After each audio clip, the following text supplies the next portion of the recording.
पूर्व सांसद, विधायक, पूर्व विधायक, सभी राष्ट्रीय सम्मेलन के डेलीगेट्स, आदरणीय श्रीमती जया बच्चन जी और उपस्थित बड़ी संख्या में नौजवान साथी पत्रकार बंधुओं, मैं सबसे पहले आप सबका बहुत बहुत धन्यवाद और आभार प्रकट करना चाहता हूं। और आज जो आप सबने मुझे अध्यक्ष चुनकर के जो भरोसा जताया है, मैं उसके लिए आप सबका बहुत बहुत आभारी हूं, बहुत बहुत आभार प्रकट करता हूं। आज जब अध्यक्ष पद मुझे दिया है तो केवल ये पद नहीं है, बल्कि बहुत बड़ी जिम्मेदारी आप लोगों ने दी है। और ये जिम्मेदारी तब दी है आपने जब देश के लोकतंत्र को खतरा है, संविधान को खतरा पैदा कर दिया है और धीरे धीरे दिल्ली और लखनऊ में जो सरकारें हैं उन्होंने सभी संस्थाओं पर कब्जा कर लिया है। जो आपने मुझे जिम्मेदारी दी है, मैं आपको भरोसा दिलाता हूं, इसके लिए मुझे अगर हर दिन लगाना पड़ेगा और हर पल इसके लिए काम करना पड़ेगा तो मैं कर करके इन तमाम शक्तियों से लड़ने का काम करूंगा। आज हम लोगों को संकल्प भी लेना है कि आने वाले 5 साल में हम समाजवादियों को नया इतिहास भी बनाने का काम करना है। मुझे याद है कि नेताजी हमेशा चाहते थे कि समाजवादी पार्टी राष्ट्रीय पार्टी बने। नेताजी और हम लोगों ने मिलकर के बहुत कोशिश की और प्रयास किया, लेकिन आज के दिन जब 5 साल आप मौका दे रहे हैं तो हम सबको मिलकर के ये संकल्प लेना चाहिए कि जब अगली बार हम लोग मिले तो समाजवादी पार्टी राष्ट्रीय पार्टी बन करके आए। मैं आपको बधाई देता हूं कि आपने सदस्यता कार्यक्रम बहुत जिम्मेदारी से चलाया है और इस सदस्यता कार्यक्रम के माध्यम से जहां आप हर वर्ग के बीच में पहुंचे हैं, वहीं मैंने देखा है कि बड़ी संख्या में बुजुर्ग, नौजवान, माताएं, बहनें और जो समाजवादी सिद्धांत और समाजवादी कार्यक्रमों से प्रभावित हैं, वो बड़ी संख्या में जुड़ने का काम किया है। ये सदस्यता का कार्यक्रम सदस्यता चलानी पड़ेगी तो सदस्यता चला करके ज्यादा से ज्यादा लोगों को समाजवादी विचारधारा से जोड़ने का काम करेंगे। हमें खुशी है इस बात की कि ऐसे लोग जो समाजवादी सिद्धांत और कार्यक्रम पर भरोसा रखते हैं, वो बड़े संख्या में समाजवादी पार्टी से जुड़े हैं। वो लोग भी आज समाजवादी पार्टी से जुड़ रहे हैं। जो बाबा साहब भीमराव अम्बेडकर जी का सपना था उनको पूरा करना चाहते हैं। जो शोषित, वंचित, पिछड़े, दलित, जिन्हें आजादी के बाद अधिकार और सम्मान नहीं मिला, वो भी आज समाजवादियों की तरफ देख रहे हैं। ये समाजवादियों की कोशिश होनी चाहिए कि बाबा साहब के सिद्धांत पे चलने वाले लोग और डॉक्टर राम मनोहर लोहिया जी के सिद्धांत पे चलने वाले लोगों को साथ जोड़ करके हम लोग संविधान और लोकतंत्र को बचाने का काम करें। आज जिन शक्तियों से हमें मुकाबला है, जिन शक्तियों से हम लोगों को संघर्ष करना है, वो लगातार झूठ का सहारा ले रहे हैं। केवल देश के नहीं, दुनिया के इतिहास में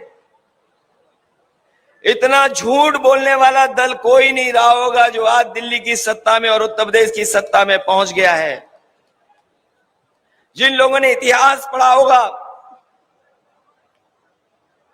हिटलर के जमाने के बारे में जिन्होंने जानकारी होगी, वो जानते होंगे उनकी सरकार में एक प्रोपेगेंडा मिनिस्टर हुआ करता था। केवल एक प्रोपेगेंडा मिनिस्टर था।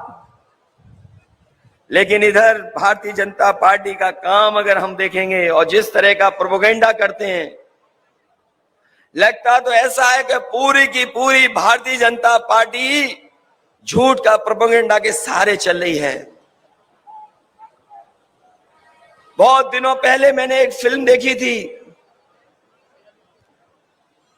एक बहुत ही फिल्म बड़ी आई थी, जिसमें एक कलाकार झूठ बोल करके, लगातार झूठ बोल करके अपनी ऊंचाई तक पहुंच गया था। वो झूठ के सहारे ही तरक्की कर रहा था। जहां कहीं भी उसे आगे बढ़ना होता था, वो झूठ का सहारा लेकर के ही बढ़ता था। वो अपने लोगों से भी झूठ बोल भर करके झूठ की आदत डाल ली थी।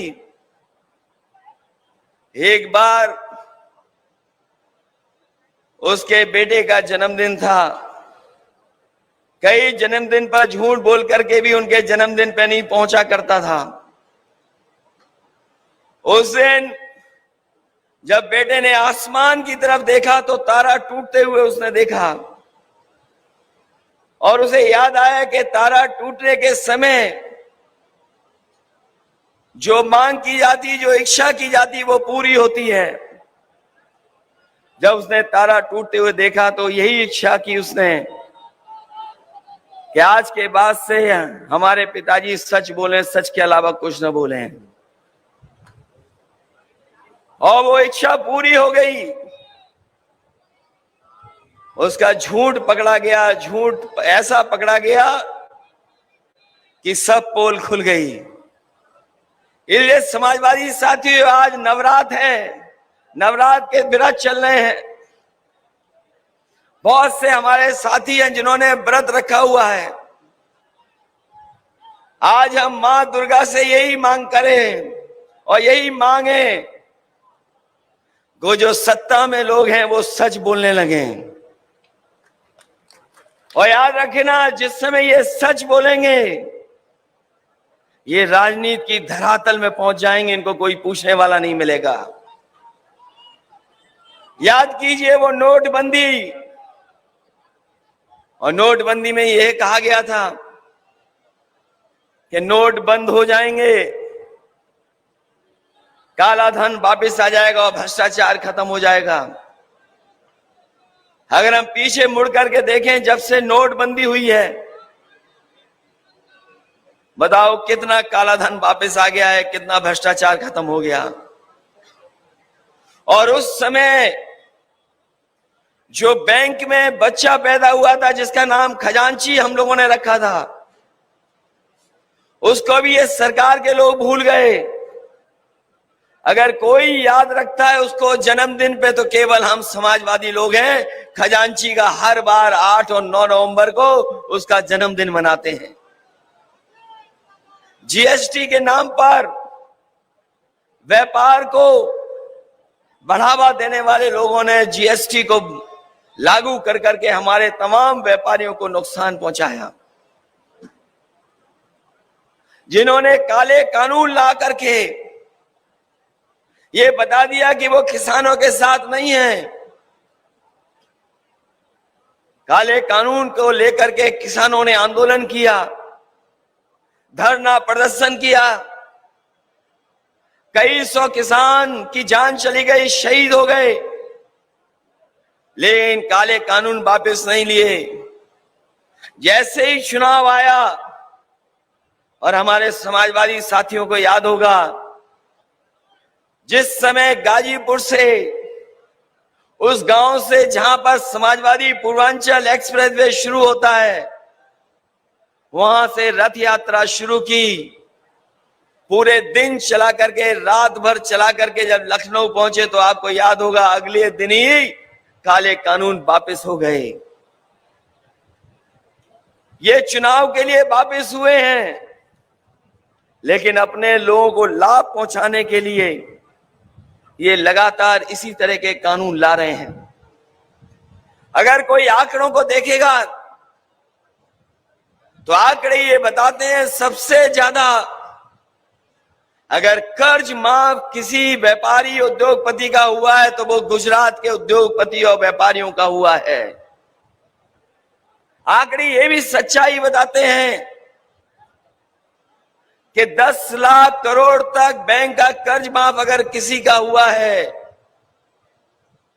तो वो सब गुजरात के व्यापारी उद्योगपति हैं। किसी किसान का कर्ज माफ नहीं हुआ। और कल का जिन्होंने विज्ञापन देखा होगा, अखबार के फ्रंट पे छपा था, हमें इस बात की कोई शिकायत नहीं है कि आप अपने प्रदेश में लेकर के जा रहे हैं बड़े उद्योग कारखाने, लेकिन कम से कम उन प्रदेशों में भी उद्योग कारखाने लगे हैं जो आबादी में बड़े हैं,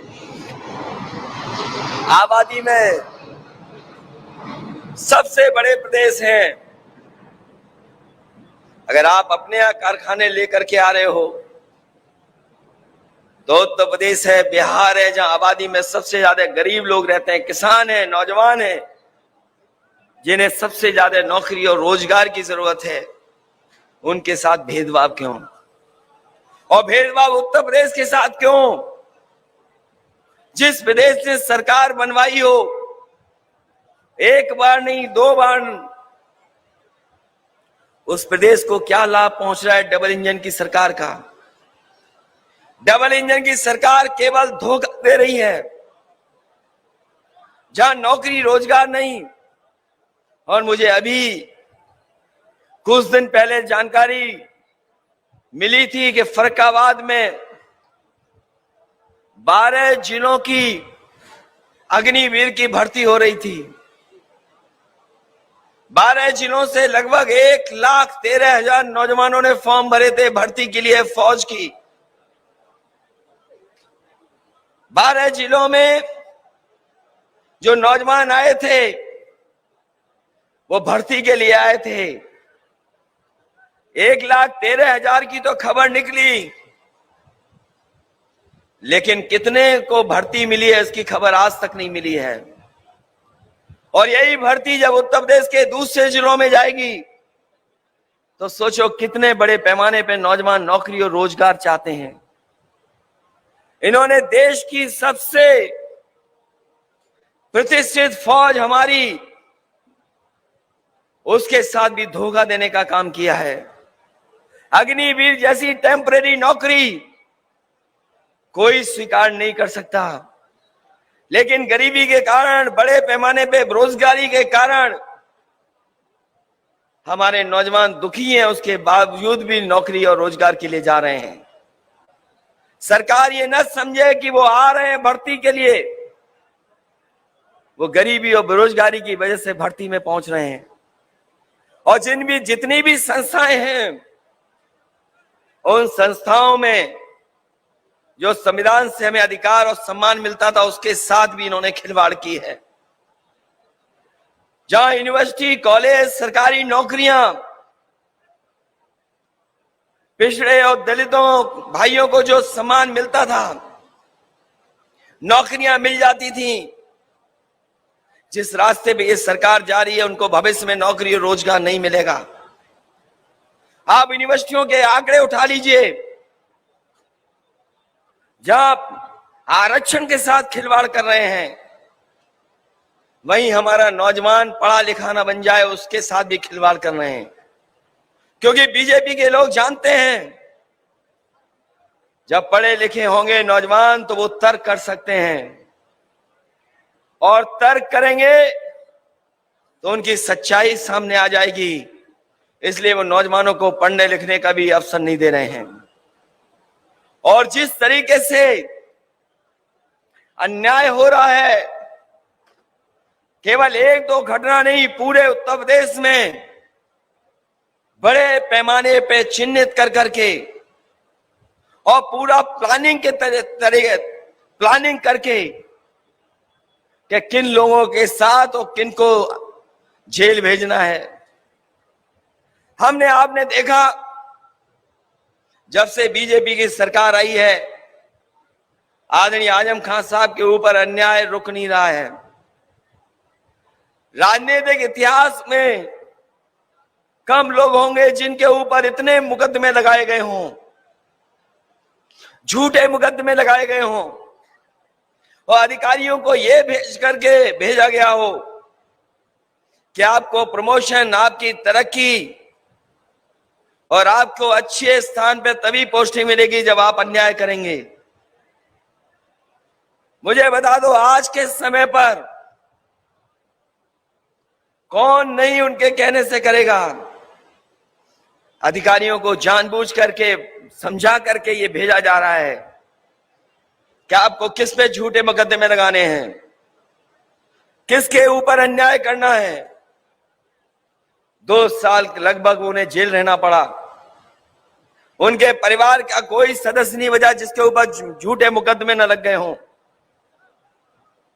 उनके साथ लगातार अन्याय हो रहा है, और जहां कहीं भी मदद मांगने जा रहे हो या सहयोग के लिए कहें, न्याय के लिए कहें, तो कोई संस्था सुनने वाली नहीं है।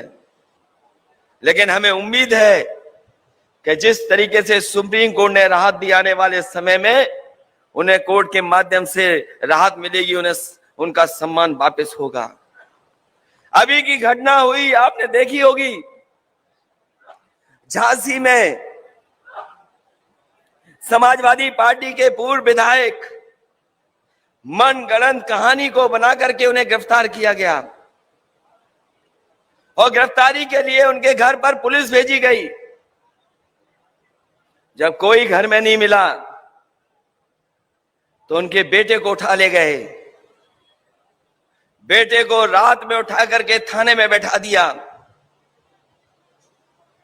और जब तक हाजिर नहीं हुए तब तक ये कहते रहे कि अभी तो बेटा उठाया है, परिवार के और भी सदस्य उठाए जाएंगे, और हमें तो ऊपर से निर्देश है कि कोई भी अन्याय कर लो, कोई भी मुकदमे लगा दो, हमें विधायक हाजिर चाहिए।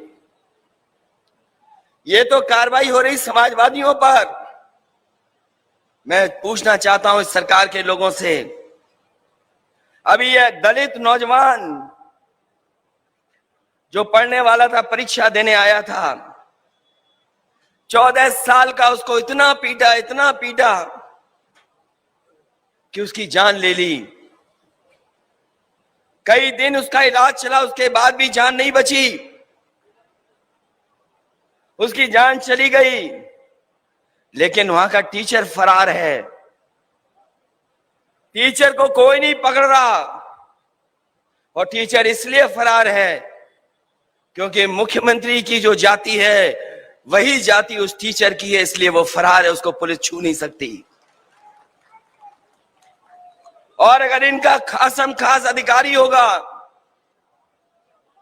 बताओ एक आईपीएस फरार है कि नहीं फरार है? अभी तक उसके घर वालों से नहीं पूछताछ हो रही है, उसकी पत्नी को नहीं उठा रहे आप, उनके घर वालों को नहीं उठा रहे आप। अगर समाजवादी लोग होंगे तो उनके घर परिवार तक पुलिस पहुंच जाएगी। ये कौन सा लोकतंत्र है? ये कौन सी व्यवस्था है? अगर समाजवादी लोग झंडा दिखाएंगे, अगर आपको आपके फैसलों का विरोध करेंगे तो आपको बम लगा करके जेल भेज दिया जाएगा। ये है सरकार। ये सरकार जो बनी है, ये सरकार जनता की बनाई हुई नहीं है।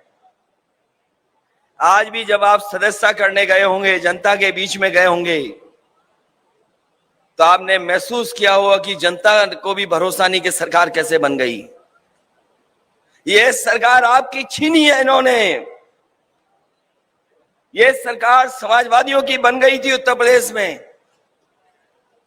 जिस तरह का जन समर्थन और आपने मेहनत की थी, सरकार आपकी थी, लेकिन सरकार आपकी छीनने का काम अगर किसी ने किया है तो पूरी की पूरी मशीनरी लग करके आपकी सरकार छीन ली। क्योंकि वो जानते थे यूपी की सरकार जाने का मतलब है दिल्ली की सरकार भी चली जाएगी। इसलिए उन्होंने सब कुछ किया, जो जो कर सकते थे वो किया उन्होंने।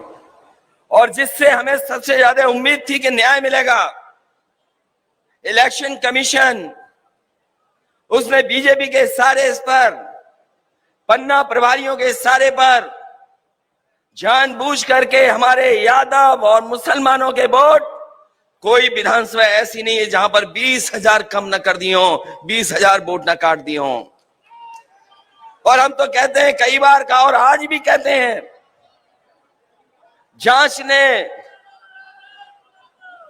जांच करके देख लें तो आज भी 20-20 हजार वोट हमारे वहां से उड़ा दिए गए। कईयों के नाम काट दिए गए, कईयों को इस बूथ से दूसरे बूथ पे पहुंचा दिया, एक परिवार के सदस्य को यहां पहुंचाया, दूसरे को वहां पहुंचाया।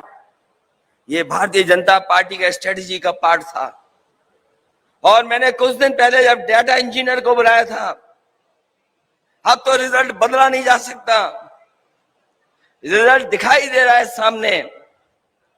हमने और आपने अगर ये मुकाबला किया होता और अपने पक्के बूथों पे अगर 2%, 3% भी वोट बढ़ा दिया होता तो इतनी बेईमानी के बाद भी भारतीय जनता पार्टी की सरकार नहीं बनती, समाजवादियों की सरकार उत्तर प्रदेश में होती।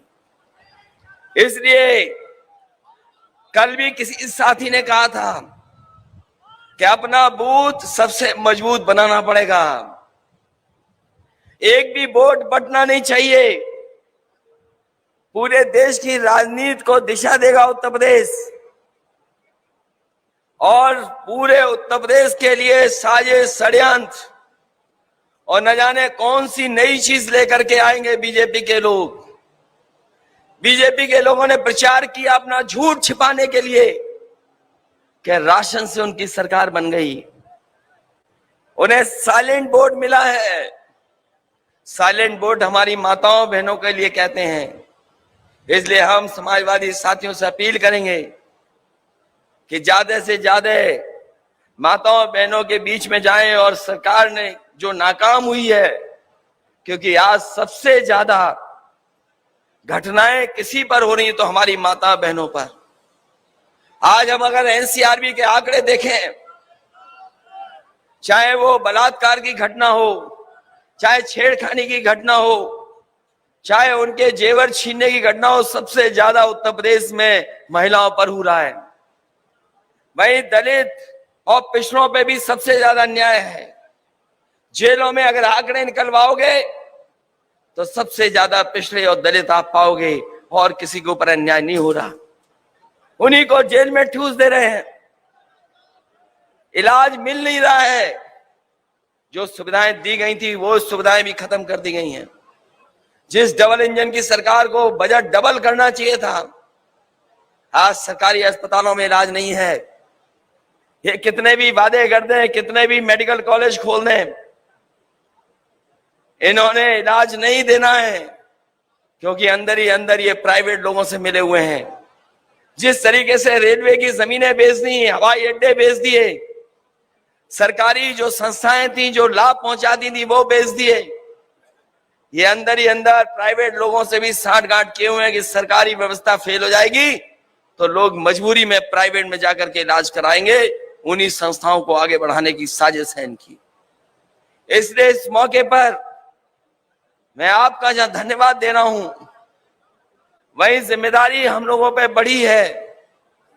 देश को बचाने के लिए अगर कोई आगे आ सकता है तो उत्तर प्रदेश में समाजवादी लोग हैं, समाजवादी ही मुकाबला कर सकते हैं। और हम लोगों का अगर कोई संघर्ष करना पड़ेगा, ना हम लोग पैदल चलने में घबराते हैं, ना साइकिल चलाने में घबराते हैं।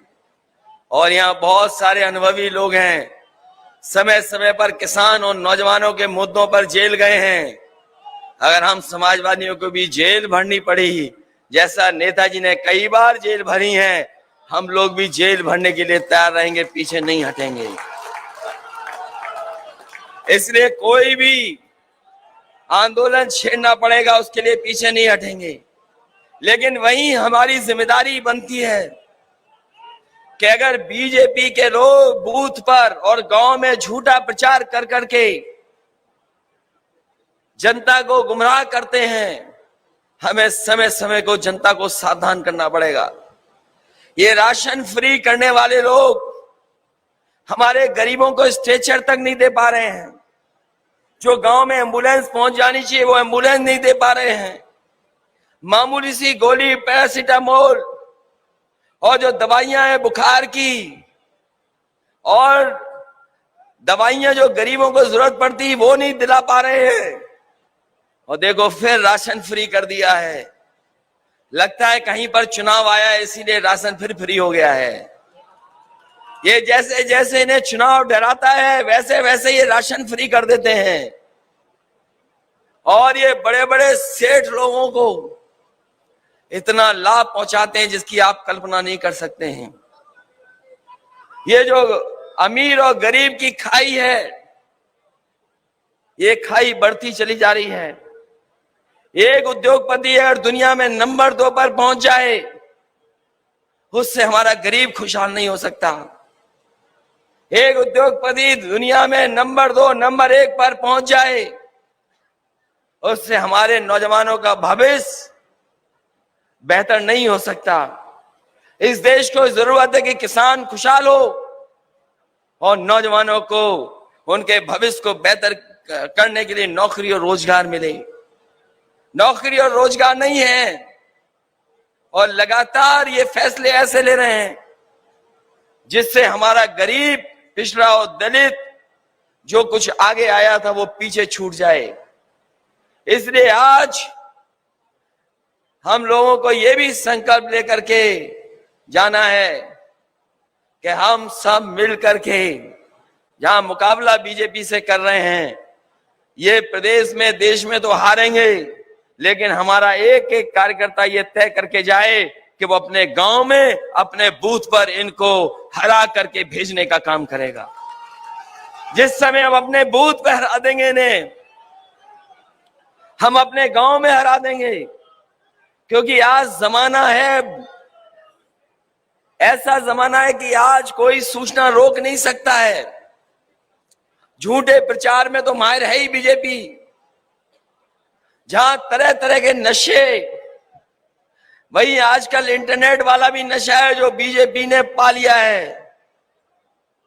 बीजेपी अपने गुप्त लोगों के माध्यम से, छिपे हुए लोगों के माध्यम से, वो कभी हमारे बीच के ही बनकर के हमारे आपके खिलाफ साजिश करते हैं सोशल मीडिया के प्लेटफॉर्म पर। जितना साथ हमारे प्रेस के लोगों को हमारा देना चाहिए उतना नहीं दे पा रहे हैं, क्योंकि उनके सामने भी मजबूरियां हैं। अभी आपने देखा होगा, और आंकड़े अगर उत्तर प्रदेश के निकालोगे आप, जिस भी पत्रकार साथी ने अगर सच्चाई सामने लाने का काम किया है, उस पर झूठे मुकदमे लगा दिए हैं, जेल भेज दिया गया है। और कई सूचनाएं ऐसी हैं कि जहां पत्रकारों को भी अपनी जान खोनी पड़ी है। सोचो अगर पत्रकारों पर हमला हो, उन पर ऐसा दबाव हो और बजट के लिए उत्तर प्रदेश और दिल्ली की सरकार उनके लिए खजाना खोल दे, तो सोचो हमारी आवाज कितनी पहुंच पाएगी गरीब तक। इसीलिए मैंने कहा आपसे, हिटलर के जमाने में तो एक प्रोपेगेंडा मिनिस्टर था, लेकिन बीजेपी की सरकार में हर मंत्री और भारतीय जनता पार्टी का प्रोपेगेंडा में एकदम आगे निकल गए हैं। इसलिए जमीन पर जहां मुकाबला करना है, कोई आपका साथ नहीं देगा, इसलिए आपको एक दूसरे का साथ देना पड़ेगा। ये जो संस्थाओं पे बैठे लोग हैं, वो आपका साथ तभी देंगे जब देखेंगे कि आप ताकतवर हैं जमीन पर। और अगर जमीन पर कोई भी ताकतवर है आज, तो हमारे समाजवादी साथी हैं, उसका कोई मुकाबला नहीं कर सकता। इसलिए इन मौके पर जहां आपने इतनी बड़ी जिम्मेदारी दी है, मैं आपको भरोसा दिलाता हूं इस जिम्मेदारी को पूरा निभा करके और जो चुनौतियां सामने हैं उन चुनौतियों का मुकाबला कर करके समाजवादी पार्टी का एक नया इतिहास बने। जो जिम्मेदारी हम लोगों को मिली है, जो विरासत में हम लोगों को, चाहे वो लोहिया जी के सिद्धांतों की मिली हो, हमारे मोहन सिंह जी, विभूषण तिवारी जी, बहुत सारे समाजवादी नेताओं ने और नेताजी ने जो संघर्ष का रास्ता दिखाया है, उसी विरासत को आगे बढ़ा करके हम लोग गरीब, किसान, शोषित, वंचित और दलित पिछड़ों के भविष्य को बेहतर बनाने का काम करेंगे। आपका बहुत बहुत धन्यवाद और बहुत बहुत आभारी हूं कि आपने एक बार फिर मुझे मौका दिया इस सेवा करने का और काम कर करके उत्तर प्रदेश को आगे बढ़ाने का। बहुत बहुत धन्यवाद, बहुत बहुत बधाई देता हूं मैं अपने सभी डेलीगेट्स को और सभी कार्यकर्ताओं का बहुत बहुत धन्यवाद देता हूं। बहुत बहुत बधाई आपको।